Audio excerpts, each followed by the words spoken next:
Yeah. Welcome to the Musings of Jessica Marie. There's a lot of things they never tell you about marriage until you're deep in the midst of a long-term committed relationship.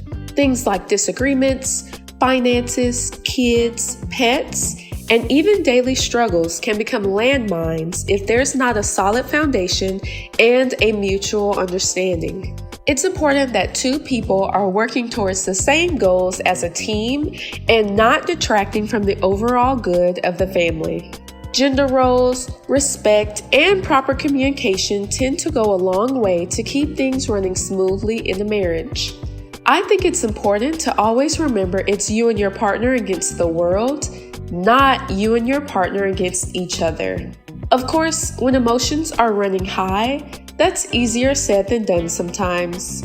Chris and I are rapidly approaching our second wedding anniversary, and I can honestly say it's been an amazing chapter for me.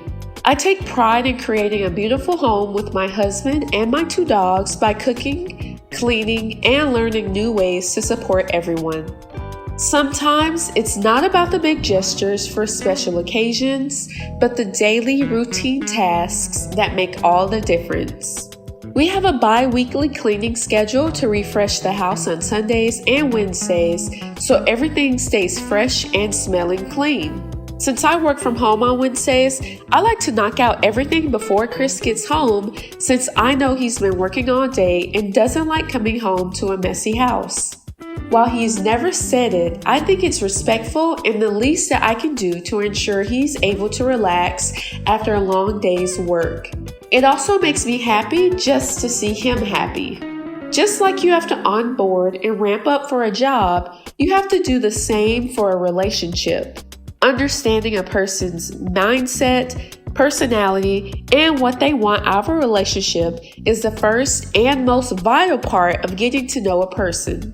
By asking targeted questions, dating with intention, and being honest, you can quickly decipher who would be a suitable mate over who wouldn't. Men who are great husbands and fathers tend to have qualities such as trustworthiness, honesty, and dependability since they understand other people are relying on them. Furthermore, money doesn't make a great man. It only accentuates the quality of man that he already is. Try not to be swayed by materialistic items that won't keep you safe or comfort you during tough times. Going from a girlfriend to a fiance to a whole wife definitely has come with its adjustments. For example, with each new level in our relationship come new tests, trials, and tribulations that we must face together. Back when we first started dating, the most we worried about was completing college assignments and passing classes. Fast forward to 5 years later, and we're dealing with real-life drama like mortgages, broken appliances, and never-ending car maintenance. It's all a give and a take, and it really only works well when two people are consistently giving 100% effort into the relationship. Of course, there are times when one spouse will have to pick up the slack, but that shouldn't be the case for the vast majority of time. There's a delicate balance of benefits and requirements that marriage brings. I get the perk of wearing a beautiful ring on my finger, coupled with an increased expectation to be Chris's competent helping hand in everything we do. He gets the perk of having a live-in best friend to cook and clean, along with the additional stress of providing for our family. I enjoy that he's able to set the direction so I can focus on the details and being the glue to bring our vision to life. Like all couples, we do have our rifts here and there, but they never last longer than a few hours. When things get difficult, we try to put our prides aside quickly and focus on the action items that will get us back on track. We also never let fights go over into multiple days. Life is too short, and we both would feel horrible if something happened before we're able to apologize, kiss, and make up.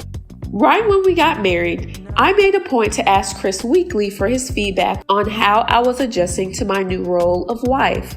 I wanted to know what he liked or disliked so I could adjust and provide a better experience for him.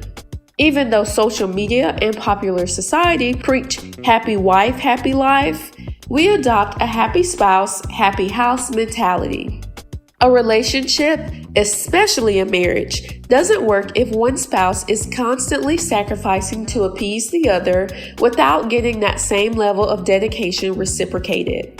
That always eventually leads to resentment and lack of enthusiasm. I personally never want our relationship to break down to that level, so I'm trying to put in the work now to be cognizant of putting Chris first. While it's definitely not an easy walk in the park, there's no one else I'd rather spend the rest of my life with than Chris. He's the best husband, and he's my best friend, biggest supporter, voice of reason and encouragement all in one handsome package. He also pushes me to become a better version of myself and holds me accountable, which helps build my resilience to face difficult life moments. If you enjoyed this episode, let me know by giving this video a thumbs up, leaving a comment, and subscribing to my channel. I'll see you in the next episode. Signed, Jessica Marie.